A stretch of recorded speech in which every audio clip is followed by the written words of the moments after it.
Hey guys, Merry Christmas and welcome back to my channel. And now we're officially entering grade 11 biology series. So congratulations for the one who made it here. And grade 11 biology is going to be much more complicated compared to grade 10 biology. But still, I hope you guys can listen to me attentively and follow me along the way. So without further ado, let's jump into today's topic, Lesson 101, Biodiversity. So what is biodiversity?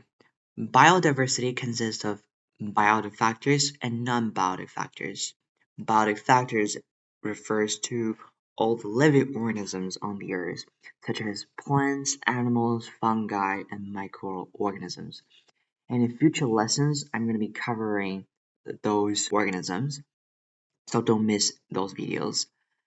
And for non-biotic factors, on the other hand, it refers to everything that related to environment, and it can be temperature, soil composition, or water condition, or pH level, or even climate or wind.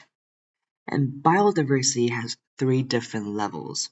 There are genetic diversity, species diversity, and ecosystem diversity. And I'm going to be illustrating these levels in biodiversity in today's episode. Let's start with genetic diversity. Genetic diversity is the sum of all different forms of genes present in a particular species. And now you might be asking, what is a species? A species is a population whose members can breed freely in the nature and produce fertile offspring. And here I've got a question for you. Are horse and donkey the same species? And you can pause the video and think about that for 10 seconds. And the answer is no. And that's because horse and donkey do not naturally interbreed in the wild, and their hybrids, mule, are sterile, which means they do not have the ability to reproduce.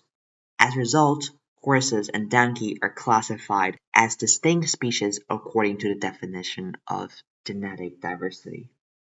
And actually, horses have 64 chromosomes and donkey have 62 chromosomes, and that is what makes them two different species.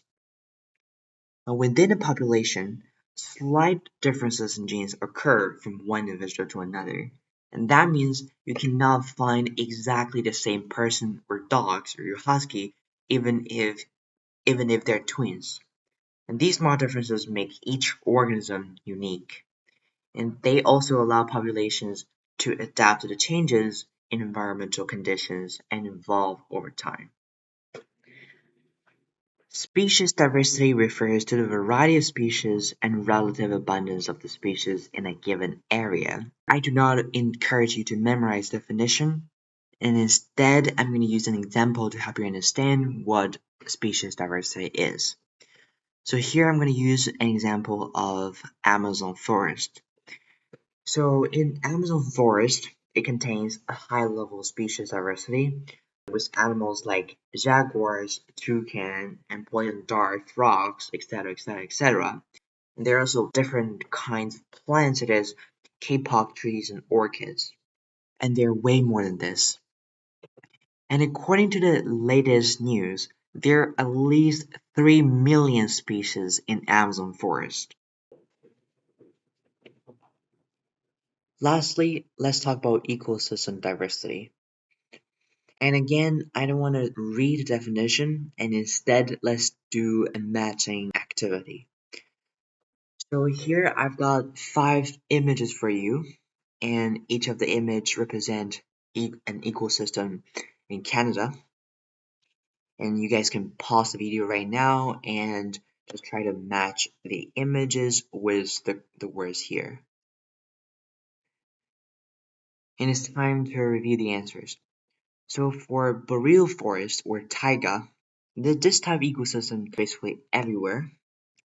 And for parade grassland, which one's parade grassland? This one, and this is found in the southern part of Alberta, Saskatchewan, and Manitoba. And what about wetland? This is probably easiest one for you to match because, as you can tell from the word wet, it's related to water, right? So this one is wetland. This one is wetland, and it's found in the region like Hudson Bay lowlands. And how about Arctic tundra? So this one is Arctic tundra, and it's located in the northernmost regions. And these have ecosystem supports polar bears, caribou, Arctic foxes, and stuff like that. What about last one, rainforest? Yes, this rainforest, and this is located along the Pacific coast and British Columbia. And you can check how many questions you got right out of 5. Here I've got a task for you. And thank you for listening, and I hope you found today's lesson easy and fun. And have a good rest of the year, and I'll see you guys in 2025.